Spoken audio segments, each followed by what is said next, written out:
எங்க ஆளக்கான அடிவாசம் உள்ள ரோசா நான் வந்து அணைக்கிற லேசா பட்டு கண்ணத்துல பதித்த முசுர போல தருது வேறதா அடிவாசம் உள்ள ரோசா ஆத்தா ஆத்தா ஆத்தா எழுந்துடா பாத்த மாதிரி எழுந்துடா. ஐயோ ஆமா யாருடா இங்க இன்ஸ்பெக்டர்? நீங்க தான் இன்ஸ்பெக்டர். அப்போ வெளிய என்னமோ சொன்னியே? அதுதான் எங்க ஊர் பவளக்குடி இந்த காலத்துல இன்ஸ்பெக்டர் வேஷம் போட்டு மாதிரி சொன்னேன் நானு. ஆமா உன் கூட ஒரு கான்ஸ்டபிள் இருந்தானே அவன் எங்க? அந்த பிச்சைக்காரன் வெளியில தண்ணி ஊத்திக்கிட்டு இருக்குமா? நீ ரோட்ல போற பொண்ணுகளை பார்த்து கண்ணடிக்கிறது, பஸ் ஸ்டாண்ட்ல நிக்கிற பொண்ணுகளை பார்த்து கையசைக்கிறது, ஸ்கூலுக்கு போற பொண்ணுகளை பார்த்து சிரிக்கிறது, இந்த மாதிரி ஆளுகளை பிடிச்சு உள்ள போறதுதான் எங்களை போலீஸா போட்டுருக்கு. நீ என்ன பார்த்தே சைட் அடிக்கிறியா? உன் முகரைக்கு சைட் ஒரு உன்னை எல்லாம் சும்மா விடக்கூடாது.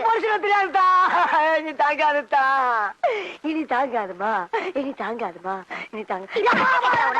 அடி விழுந்தது அக்கா ஆயிட்டேனா நானு?